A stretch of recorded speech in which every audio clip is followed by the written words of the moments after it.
Okay, so here we're writing the equations, then we're going to use the substitution to solve them. This is just one problem. So adult tickets to a play cost $22. Maybe we can use A for the variable adults. Tickets for children cost $15. Maybe we can use C. And of course, this is going to not just represent adults in some way, because is it the cost of adults? Is it the number of adults? It's the number of adults, okay? And I'll explain that why in a second. But I'm going to first define the variables, and I'm going to type. Okay, because this is what we need to do. We need to define the variables that we're going to use. Otherwise, nobody knows what we're talking about. So we need to define them first since they're not provided to us. And that's the technical term for it, defining the variables. And it's written like let this variable equal this particular thing that's being represented, just like here. Okay? So now we need to write a couple of equations. Let's see. Adult tickets cost $22. So watch what's going to happen here. You're going to say 22 for each adult ticket means you're going to do 22 times the number of adults, and that will find out the cost or represent the cost of that many adults buying tickets at that cost. Okay. Now add to that the cost of a child's ticket, $15 times however many you buy. Okay, so if they spend $22 per adult ticket and $15 per child's ticket, it tells you then at the end they spent $228. So you know that that is an equation. 22A plus 15C equals the total cost that they spent on all those tickets. Okay, now we don't know how many of each, that's adults and children, so we represent them with variables. Now, we do know that there are 11 people in the group, and the only thing that they are is either adults or the children. So the number of adults, A, plus the number of children, C, must equal 11. Must, because that's how many people there are, and they're all either adults or children. Okay? So there's our two equations. And, okay, what can we do?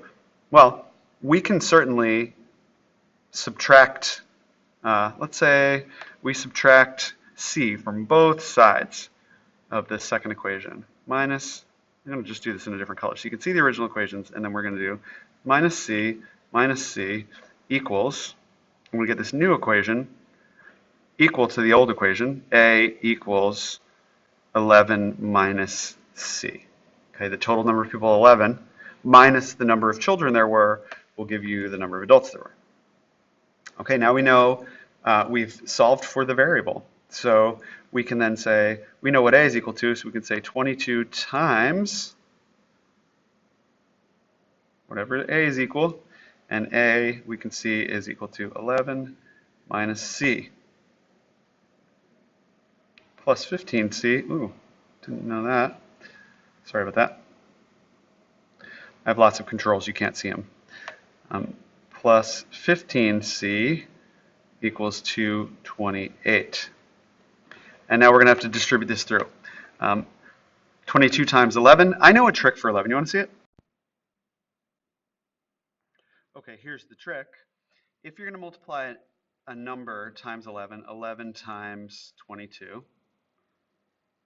then that number, 22, that's being multiplied by 11, you can find the product by separating the two digits of that two-digit number, 22, so there's 2 and a 2, and add them together for the middle digit, 242.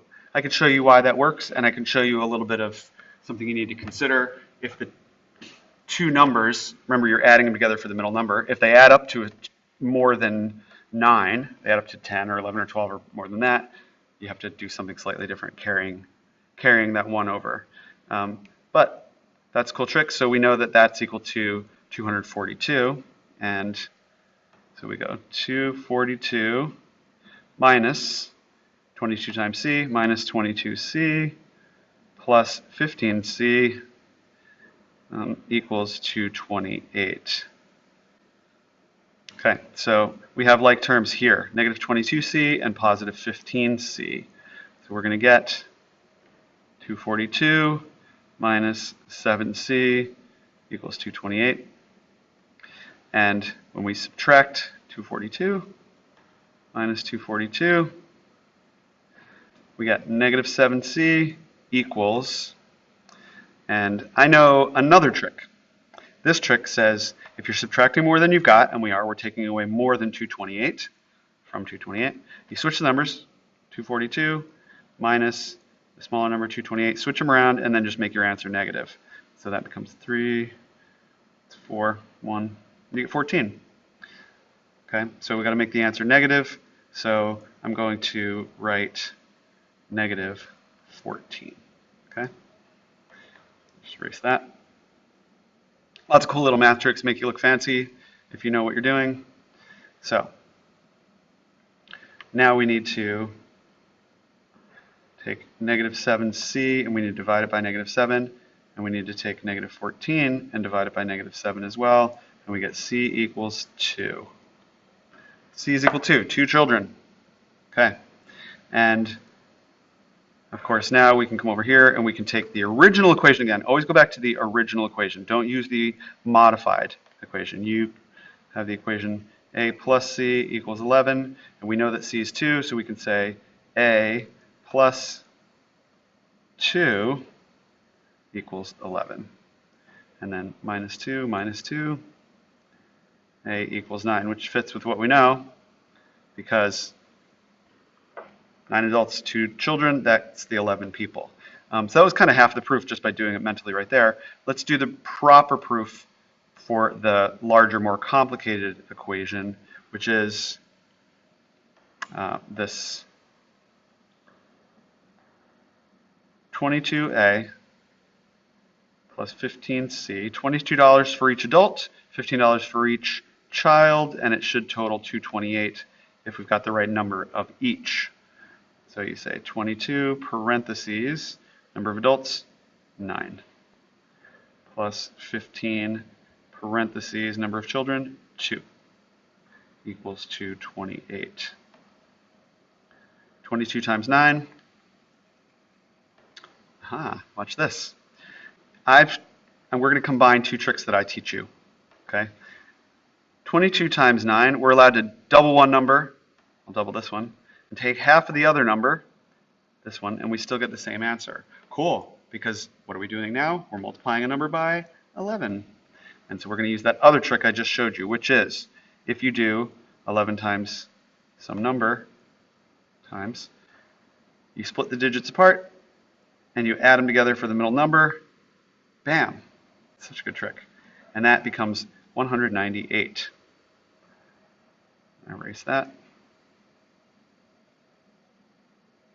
And it's just those kinds of things. I love how numbers work. So that becomes 198